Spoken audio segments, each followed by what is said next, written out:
Good morning.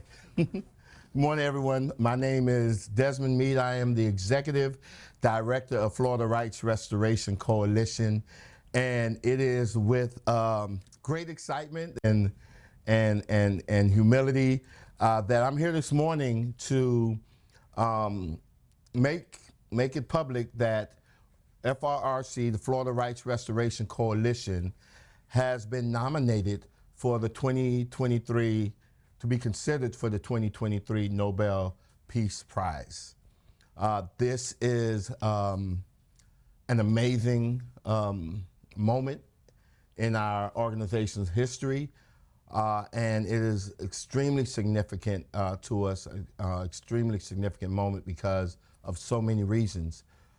First and foremost, we were nominated by American Friends Service Committee, and that is the same organization who had nominated Dr. Martin Luther King Jr.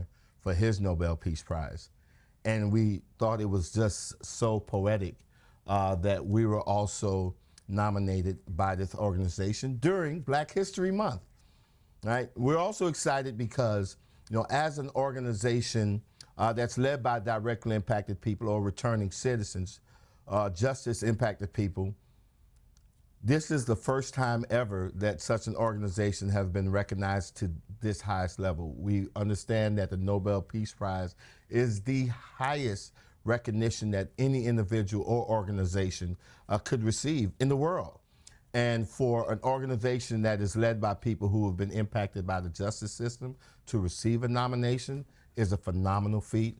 And we want to take advantage of this opportunity to really highlight the power of second chances, right? That even though people like me have made mistakes in the past, that there's still an opportunity for us to be contributing members of society. Florida Rights Restoration Coalition, in my opinion, have been demonstrating that over the years. 2020, when we were able to distribute over 1 million face masks and over 500,000 ounces of sanitizers to homeless shelters, jails, prisons, supervisor of elections office, food distribution lines. We've always been an organization that believed in giving back to the community.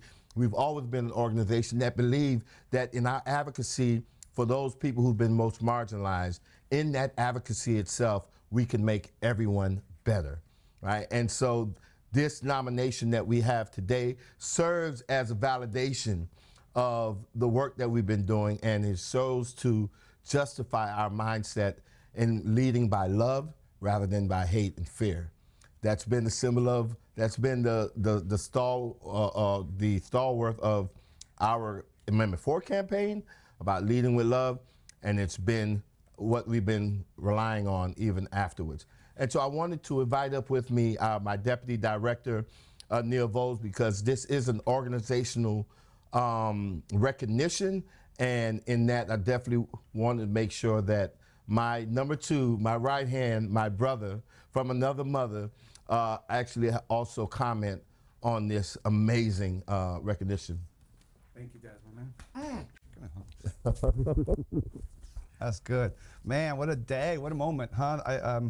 We're incredibly honored with this nomination. We think this nomination is a validation of the redemptive story that's going on here in the state of Florida, and a story that really is being led by and highlighted by people who have been through something.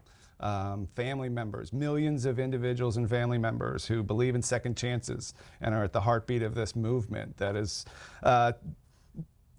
helping create safer communities and more vibrant communities for everybody.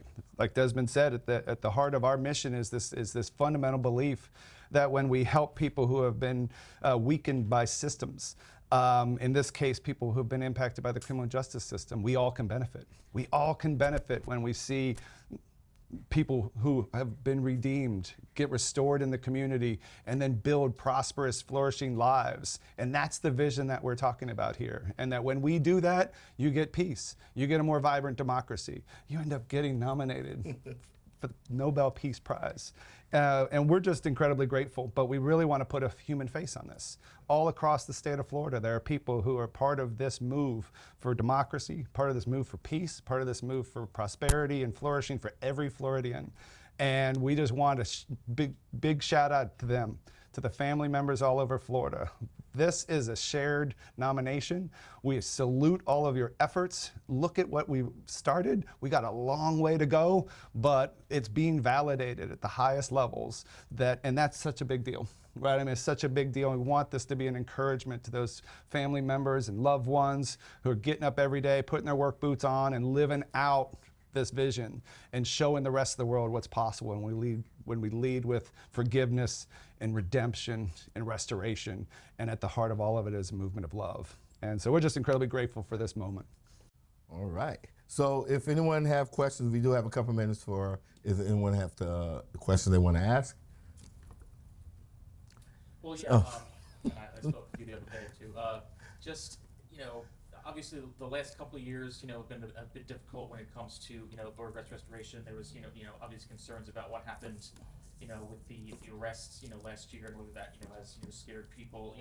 Where does everything stand, right now, compared with, 4 years ago? Wow. So that's a good question. One of the things that we said after we passed Amendment 4, and let me be real clear, when we passed Amendment 4, man, it was one of the most beautiful moments in history of Florida. And I say that because what we've seen was people from all walks of life and all political persuasions actually coming together, right? There's reports that says that 40% of the people who voted for Governor DeSantis voted yes on Amendment 4. And over 40% of the people who voted for Congressman Rick Scott also voted for Amendment 4. And so there was a broad cross-section of support, and we powered Amendment 4 through love, right? But unfortunately, politics got involved. And once politics got involved, it got a little messy.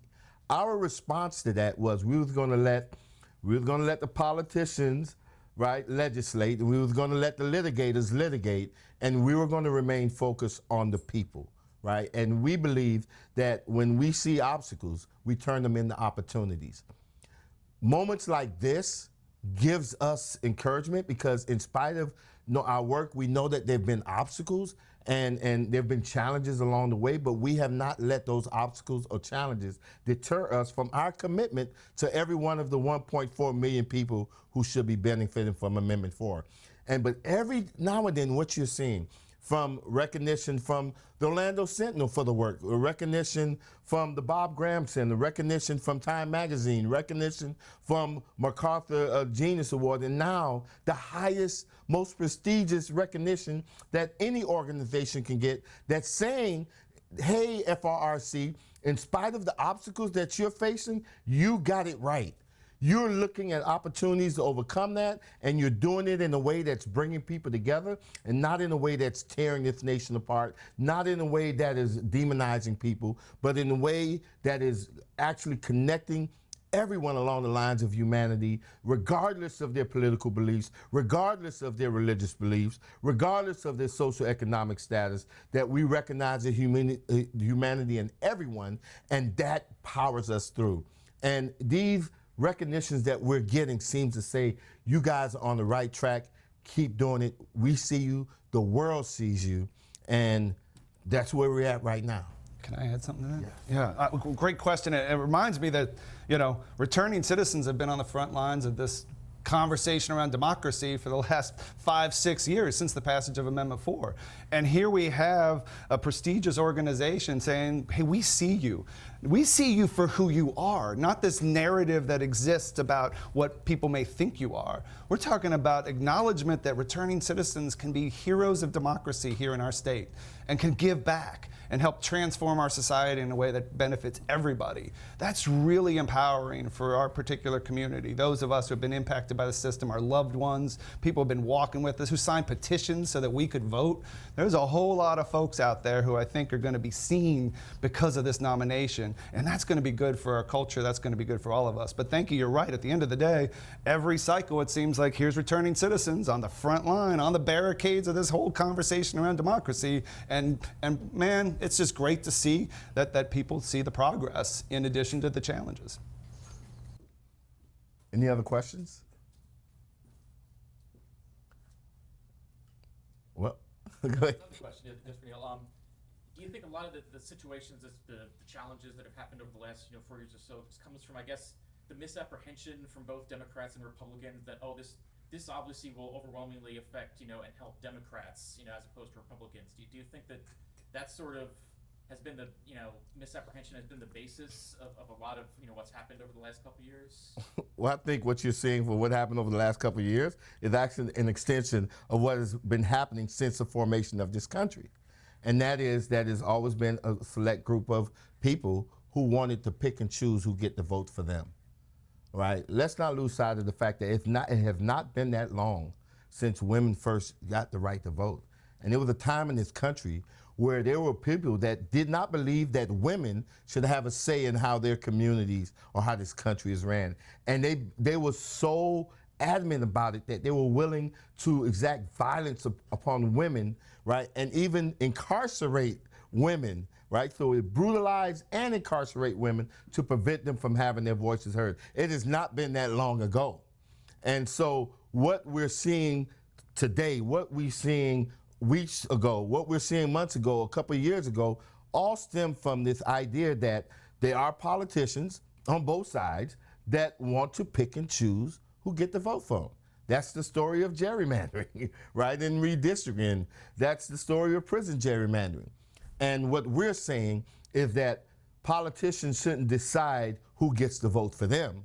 Politicians, if anything, or public servants, I should say, should create a situation where everyone have an opportunity to participate in this democracy, because that's when it's truly a democracy.